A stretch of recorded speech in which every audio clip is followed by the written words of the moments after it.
Well, the Wisconsin Badgers were hoping their final home series of the first half would be a series sweep against the last-place Michigan Wolverines. Didn't happen. Badgers did rally on Saturday for a 3-2 victory, then dropped the finale 3-1. Now it's the end of the first half as Wisconsin hits the road to take on Michigan State. I'm Brian Posick, and head coach Tony Granato joins me next on the Badger Hockey Digest.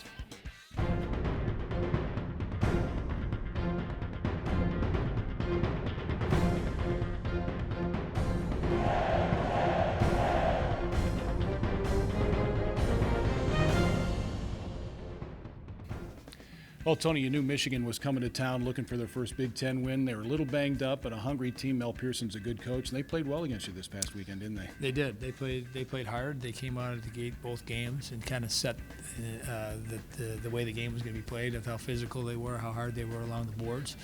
And we really didn't get going in the series. I mean, there were parts of the second period in both games, or late in the first period in the second game, where it looked like, okay, we're getting our legs, we're getting moving, we're starting to take the game over.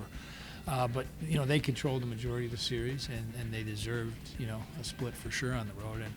And our team still we struggled this weekend to get to playing the way we did when we played against Duluth and when we played against Notre Dame earlier in the year, and some of our other games where we establish a forecheck, we establish our presence as far as our battle level along the boards for loose pucks. I think we were a lot of one and dones and a lot of races and little battles.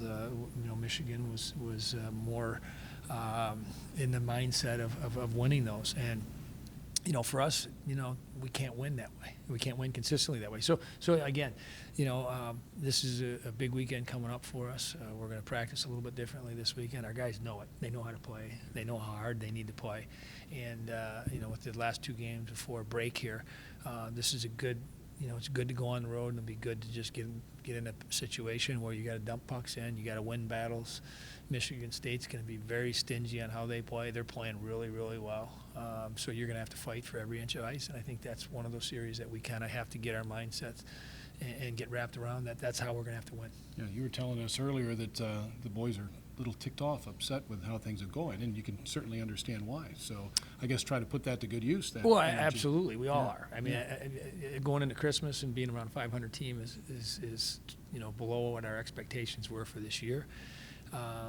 So we should be crabby. I mean that's part of being a player. Is you want to perform up to your expectations and you want to play to your potential. And so far this year, there's been signs of, wow, this team can be really good, and then there's been signs, well, they're ordinary. And yeah, our schedule's been tough. Yeah, we're young. Yeah, all that stuff. It's all garbage now. It's all out the window. Now it doesn't matter who we play. We have to play a certain way and have confidence going into the game that if we play that way, we'll have success. Badgers trying to come together and put together 2 wins before the first semester is over. One young man who came together with his brothers and family to really make a heck of a family of hockey players and athletes is Tarek Baker. Let's take 2 minutes with the Badgers assistant captain.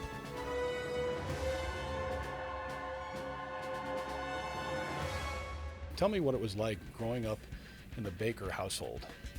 Obviously I've got a younger brother, a younger sister, and then an older brother.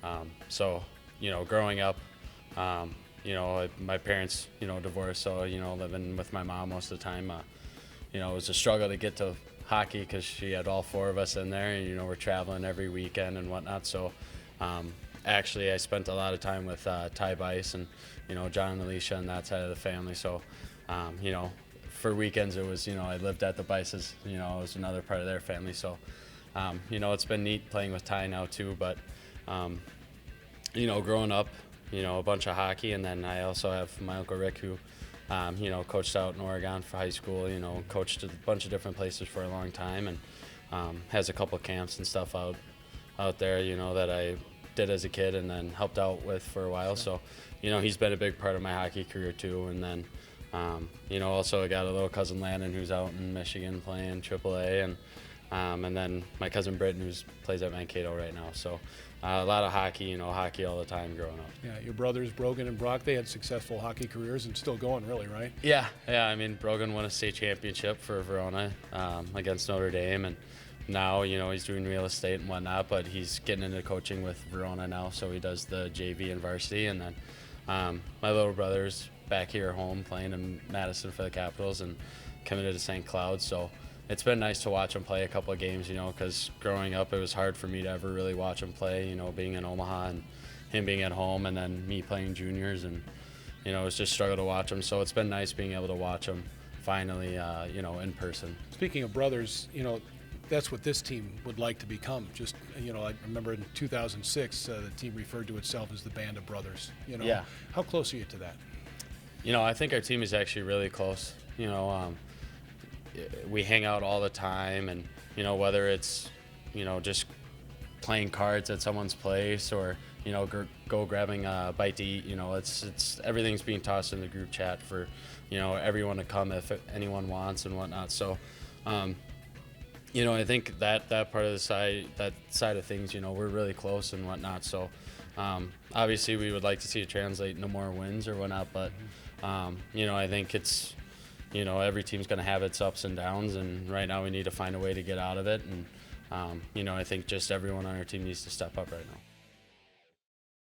The Learfield IMG College Directors Cup, the highly recognized mark of distinction in college athletics across all divisions, both men's and women's sports. Follow your favorite team's pursuit for excellence in this prestigious annual award through thedirectorscup.com, USA Today, or L Directors Cup on Twitter. Learfield IMG College Directors Cup, the crowning achievement in college athletics since 1993. Well, one of the bright spots last weekend against Michigan, the play of goaltender Daniel Lebedev, didn't start on Saturday at Minnesota, but on Friday or Saturday against Michigan, he won that game almost by himself. I shouldn't say it that way, but he was certainly a significant factor. And then on Sunday, he stops a season-high 40 shots and once again was really good. Nice to see back-to-back performances by him. He was outstanding. I think that he gave us a chance on Sunday to make a comeback again. The previous two games, we fell behind by 2 goals, going in the third period, and we were able to come back and win those. This one, same type of scenario, and we got the one, and then, it looked like we were having a little bit of momentum, and then we got that big penalty at the end of the game. But Daniel was a guy that was rock solid for us. He made a few outstanding saves. The goals he let in, the one was a 2-on-0 breakaway, and the other one, was a quick play to the net front. Otherwise, everything that he saw, he stopped. So he was great. Yeah, and hopefully that continues. And you're facing a pretty good goaltender in John Yes, Lutherman this weekend, for sure. Hey, thanks for your time. Good luck. Thanks, Brian. Sure, that's Badgers head coach Tony Granato. Wisconsin and Michigan State Friday and Saturday night. There's no television, but you can listen on the Badgers Sports Network with myself and Paul Capobianco, and for Jay Williams and Tony Granato, I'm Brian Posick. Thanks for watching the Badger Hockey Digest.